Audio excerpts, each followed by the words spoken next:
Scott Lucas. He's a professor of international politics at Birmingham University in the UK. Thank you so much for joining us on the program.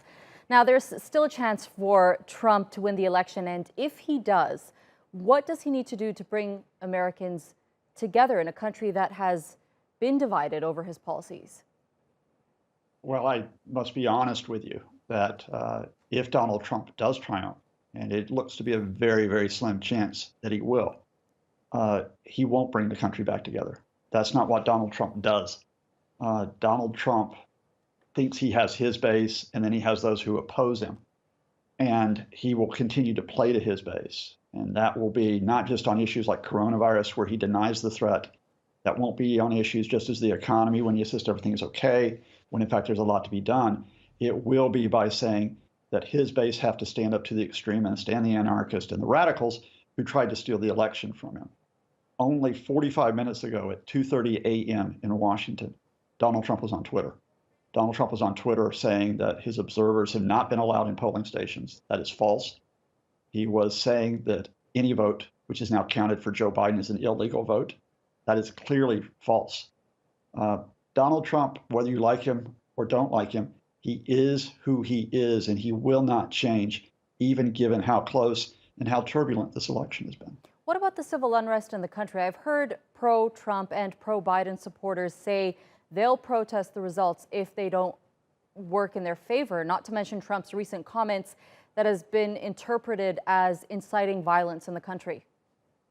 Well, I think there's a bit of a difference between the two. It's not an equivalent. Joe Biden, again, in his latest statement, said it was important for everyone, not just Democrat or Republican, everyone, to keep calm and to make sure that all the votes are counted. And Joe Biden has made clear he will respect the outcome of the vote.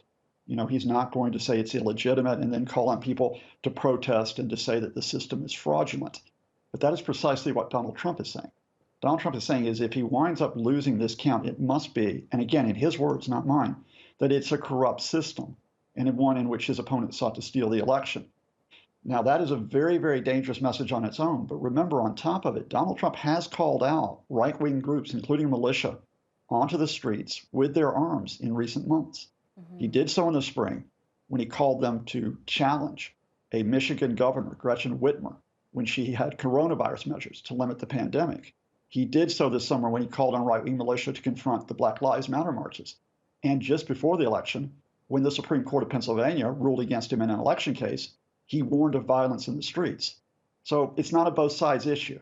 It is the problem right now is that the man in the White House, if he thinks he's losing, will cling onto that White House desk by any means possible. And that may mean inciting his supporters. Right now, Professor, one of the many issues Trump and Biden have different views on is foreign policy. And we've seen Trump make radical decisions like pulling out the Iran nuclear deal, for example. Do you think under a Biden presidency, those decisions will be reversed? I think there will be an attempt to try to get back towards some type of live and let live arrangement with the Iranians. I don't think it'll be going back into the nuclear deal immediately, just because Donald Trump, in ripping up that deal and in imposing so many sanctions, has really tilted the deck. You know, there are many Republicans, and remember, the Senate will probably be in Republican control after this election, who are now invested in not having an Iranian deal. There are many think tanks in Washington that are not only against an Iranian deal, they actually want regime change in Iran. So Biden will have to move very carefully, but I do think you're going to see, probably through back channel discussions, and an attempt to lower the temperature with the Iranians. On other foreign policy matters, it's as simple as this. It's putting adults in the room.